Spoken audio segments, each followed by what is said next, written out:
নমস্কার বন্ধুরা, তোমরা দেখছো স্বপ্নপূরণ এডুকেশন চ্যানেল। আমরা প্রতিদিনের মতন আজকেও নিয়ে চলে এসেছি কিছু গুরুত্বপূর্ণ প্রশ্ন ও উত্তর নিয়ে বাংলায় গুরুত্বপূর্ণ প্রশ্নোত্তরগুলো প্রতিদিন পাওয়ার জন্য আমাদের চ্যানেলটি লাইক, কমেন্ট, শেয়ার এবং সাবস্ক্রাইব করে দেবে। সাবস্ক্রাইব করে বেল আইকনটি প্রেস করে নেবে, তাহলে নতুন নতুন ভিডিও নোটিফিকেশনগুলো তোমরা খুব সহজেই পেয়ে যাবে। এবং আপকামিং পরীক্ষার জন্য এই প্রশ্নোত্তরগুলো কিন্তু খুব গুরুত্বপূর্ণ, তাই ভুলেও কেউ ভিডিওটা স্কিপ করবে না, পুরো ভিডিওটা অবশ্যই মনোযোগ সহকারে দেখবে। এবং নতুন যারা আমাদের চ্যানেল প্রশ্নোত্তরের ভিডিওগুলো দেখছো তারা অবশ্যই লাইক, কমেন্ট, শেয়ার এবং সাবস্ক্রাইব করে দেবে। এবং তোমরা প্রশ্নগুলো দেখা মাত্রই কমেন্ট বক্সে উত্তর করার চেষ্টা করবে এবং সর্বশেষে কমেন্ট বক্সে কমেন্ট করে জানাবে কটি উত্তর তোমরা সঠিক করেছো। তাই অযথা সময় নষ্ট না করে চলে আসি আজকের প্রথম প্রশ্নে। আজকের প্রথম প্রশ্ন, সিপাহী বিদ্রোহের সময় নানা সাহেব কোন প্রদেশের নেতৃত্ব দিয়েছিলেন? তোমাদের সামনে চারটে অপশান রয়েছে। Option A Kanpur, option B Delhi, option C Bareilly, option D Assam. এখানে চারটে অপশানের মধ্যে সঠিক উত্তরটি হয়ে যাবে অপশান এ কানপুর। সিপাহী বিদ্রোহের সময় নানা সাহেব কানপুর প্রদেশের নেতৃত্ব দিয়েছিলেন। পরবর্তী প্রশ্ন, ইদুক্কি জলবিদ্যুৎ প্রকল্পটি কোন রাজ্যে অবস্থিত? Option A Karnataka, option B Kerala, option C Tamil Nadu, option D Andhra Pradesh. এখানে চারটে অপশানের মধ্যে সঠিক উত্তরটি হয়ে যাবে অপশান বি কেরল। ইদুক্কি জলবিদ্যুৎ প্রকল্পটি কেরল রাজ্যে অবস্থিত। পরবর্তী প্রশ্ন, নিম্নলিখিতদের মধ্যে কোন বিপ্লবী নরমপন্থী নয়? Option A Ananda Charlu, option B Gopalkrishna Gokhale, option C Bipin Chandra Pal, option D Dadabhai Naoroji. এখানে চারটে অপশানের মধ্যে সঠিক উত্তরটি হয়ে যাবে অপশান সি বিপিন চন্দ্র পাল। নিম্নলিখিতদের মধ্যে বিপিন চন্দ্র পাল যিনি নরমপন্থী ছিলেন না, তিনি একজন চরমপন্থী ছিলেন। পরবর্তী প্রশ্ন, পশ্চিমবঙ্গে মানব উন্নয়ন সূচক কবে প্রকাশিত হয়? তোমাদের সামনে চারটে অপশান রয়েছে। অপশান এ 2004 সালে, অপশান বি 2003 সালে, অপশান সি 2002 সালে, অপশান ডি 2001 সালে। এখানে চারটে অপশানের মধ্যে সঠিক উত্তরটি হয়ে যাবে অপশান এ 2004 সালে। পশ্চিমবঙ্গে মানব উন্নয়ন সূচক 2004 সালে প্রকাশিত হয়। পরবর্তী প্রশ্ন, ভারতের বৈদেশিক মুদ্রা ভাণ্ডার কোথায় গচ্ছিত থাকে? তোমাদের সামনে চারটে অপশান রয়েছে। Option A State Bank of India, option B ভারতের অর্থমন্ত্রকে, option C Export Import Bank of India, option D Reserve Bank of India. এখানে চারটে অপশানের মধ্যে সঠিক উত্তরটি হয়ে যাবে option D Reserve Bank of India. ভারতের বৈদেশিক মুদ্রা ভাণ্ডার গচ্ছিত থাকে রিজার্ভ ব্যাঙ্ক অফ ইন্ডিয়ায়। পরবর্তী প্রশ্ন, কোনো বিল অর্থ বিল কিনা সে বিষয়ে সার্টিফিকেট প্রদান করতে পারেন কে? তোমাদের সামনে চারটে অপশান রয়েছে। অপশান এ লোকসভার অধ্যক্ষ, অপশান বি প্রধানমন্ত্রী পরামর্শক্রমে রাষ্ট্রপতি, অপশান সি অর্থমন্ত্রী, অপশান ডি প্রধানমন্ত্রী। এখানে চারটে অপশানের মধ্যে সঠিক উত্তরটি হয়ে যাবে অপশান এ লোকসভার অধ্যক্ষ। কোনো বিল অর্থ বিল কিনা সে বিষয়ে সার্টিফিকেট প্রদান করতে পারেন লোকসভার অধ্যক্ষ। পরবর্তী প্রশ্ন, শাল হলো এক প্রকার। তোমাদের সামনে চারটে অপশান রয়েছে। অপশান এ ম্যানগ্রোভ উদ্ভিদ, অপশান বি পর্ণমোচী উদ্ভিদ, অপশান সি চিরহরিত উদ্ভিদ, অপশান ডি সরলবর্গীয় উদ্ভিদ। এখানে চারটে অপশানের মধ্যে সঠিক উত্তরটি হয়ে যাবে অপশান বি পর্ণমোচী উদ্ভিদ। শাল হলো এক প্রকার পর্ণমোচী উদ্ভিদ। পরবর্তী প্রশ্ন,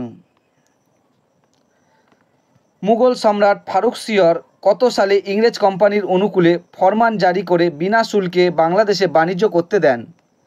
তোমাদের সামনে চারটে অপশান রয়েছে। অপশান এ 1715 সালে, অপশান বি 1696 সালে, অপশান সি 1717 সালে, অপশান ডি 1700 সালে। এখানে চারটে অপশানের মধ্যে সঠিক উত্তরটি হয়ে যাবে অপশান সি 1717 সালে। মুঘল সম্রাট ফারুক সিয়র 1717 সালে ইংরেজ কোম্পানির অনুকূলে ফরমান জারি করে বিনা শুল্কে বাংলাদেশে বাণিজ্য করতে দেন। পরবর্তী প্রশ্ন, দুটি সমতল দর্পণ পরস্পরের সঙ্গে 45 ডিগ্রি কোণে অবস্থান করেছে। ওদের মধ্যে কোনো একটি বস্তু রাখলে কটি প্রতিবিম্ব সৃষ্টি হবে? তোমাদের সামনে 4টে অপশান রয়েছে। অপশান এ 5টি, অপশান বি 6টি, অপশান সি 7টি, অপশান ডি 8টি। এখানে 4টে অপশানের মধ্যে সঠিক উত্তরটি হয়ে যাবে অপশান সি 7টি। দুটি সমতল দর্পণ পরস্পরের সঙ্গে 45 ডিগ্রি কোণে অবস্থান করেছে। ওদের মধ্যে কোনো একটি বস্তু রাখলে 7টি প্রতিবিম্ব সৃষ্টি হবে।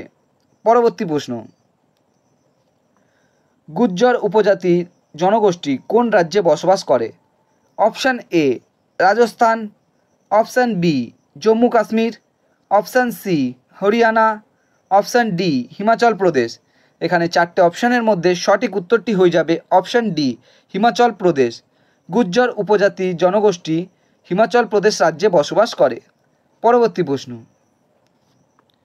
তাপমাত্রা বাড়ার সঙ্গে সঙ্গে ধাতুর রোধ?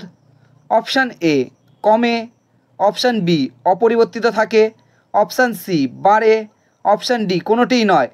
এখানে 4টে অপশানের মধ্যে সঠিক উত্তরটি হয়ে যাবে অপশান সি বাড়ে। তাপমাত্রা বাড়ার সঙ্গে সঙ্গে ধাতুর রোধ বাড়ে। পরবর্তী প্রশ্ন, ডক্টর এম.এস. সুব্বলক্ষ্মী কিসের জন্য বিখ্যাত? অপশান এ কণ্ঠসঙ্গীত, অপশান বি বেহালাবাদক, অপশান সি ভারতনাট্যম শিল্পী, অপশান ডি কত্থক নৃত্য। এখানে 4টে অপশানের মধ্যে সঠিক উত্তরটি হয়ে যাবে অপশান এ কণ্ঠসঙ্গীত। Doctor M S. সুব্বলক্ষ্মী কণ্ঠসঙ্গীতের জন্য বিখ্যাত। পরবর্তী প্রশ্ন, শিবকুমার শর্মা কোন বাদ্যযন্ত্রের সঙ্গে যুক্ত? তোমাদের সামনে 4টে অপশান রয়েছে। Option A tabla, option B বেহালা, অপশান সি বাঁশি, অপশান ডি সন্তুর। এখানে 4টে অপশানের মধ্যে সঠিক উত্তরটি হয়ে যাবে অপশান ডি সন্তুর। শিবকুমার শর্মা সন্তুর বাদ্যযন্ত্রের সঙ্গে যুক্ত। পরবর্তী প্রশ্ন, রাজ্যসভার সদস্য হতে গেলে ন্যূনতম বয়স কত হওয়া প্রয়োজন? অপশান এ 25 বছর, অপশান বি 30 বছর, অপশান সি 35 বছর, অপশান ডি 21 বছর। এখানে 4টে অপশানের মধ্যে সঠিক উত্তরটি হয়ে যাবে অপশান বি 30 বছর। রাজ্যসভার সদস্য হতে গেলে ন্যূনতম বয়স 30 বছর হওয়া প্রয়োজন। পরবর্তী প্রশ্ন, প্রথম কোন মহিলা জ্ঞানপীঠ পুরস্কারে ভূষিত হন? তোমাদের সামনে 4টে অপশান রয়েছে। Option A Ashapurna Devi, option B Mahasweta Devi, option C Shobha De, option D Anita Desai. এখানে 4টে অপশানের মধ্যে সঠিক উত্তরটি হয়ে যাবে অপশান এ আশাপূর্ণা দেবী। প্রথম মহিলা জ্ঞানপীঠ পুরস্কারে ভূষিত হন আশাপূর্ণা দেবী। এবং তোমরা কমেন্ট বক্সে কমেন্ট করে জানাবে প্রথম জ্ঞানপীঠ পুরস্কার কত সাল থেকে দেওয়া শুরু হয়। বন্ধুরা, তোমাদের জন্য আজকে কটাই প্রশ্নোত্তর ছিল। তোমাদের প্রশ্নোত্তরগুলো কেমন লাগলো তা অবশ্যই কমেন্ট বক্সে কমেন্ট করে জানাবে। এবং প্রশ্নোত্তরগুলো পেয়ে যদি তোমরা উপকৃত হয়ে থাকো অবশ্যই আমাদের চ্যানেলটি লাইক, কমেন্ট, শেয়ার এবং সাবস্ক্রাইব করে বেল আইকনটি প্রেস করে নেবে। এবং নতুন যারা আমাদের চ্যানেলে প্রশ্নোত্তরের ভিডিওগুলো দেখছো তারা অবশ্যই লাইক, কমেন্ট, শেয়ার এবং সাবস্ক্রাইব করে বেল আইকনটি প্রেস করে নেবে। এবং তোমরা তোমাদের বন্ধুদের প্রচুর পরিমাণে ভিডিওগুলো শেয়ার করবে যাতে তারাও আপকামিং পরীক্ষায় এই প্রশ্নোত্তরগুলো পেয়ে উপকৃত হতে পারে। আমাদের ডেসক্রিপশন বক্সে ফেসবুক গ্রুপ, টেলিগ্রাম গ্রুপ এবং হোয়াটসঅ্যাপ গ্রুপের লিঙ্ক দেওয়া আছে, সেখানে গিয়ে সবাই অবশ্যই জয়েন করে নেবে। এবং তোমরা অবশ্যই কমেন্ট বক্সে কমেন্ট করে জানাবে আজকে কটি উত্তর সঠিক করলো। এবং তোমাদের যেসব প্রশ্নের উত্তরগুলো কমেন্ট বক্সে জানতে চাওয়া হয়েছে সেগুলো কিন্তু তোমরা অবশ্যই কমেন্ট করে জানাবে। এবং অবশ্যই আমাদের চ্যানেলটি তোমরা কিন্তু লাইক, কমেন্ট, শেয়ার এবং সাবস্ক্রাইব করে দিও।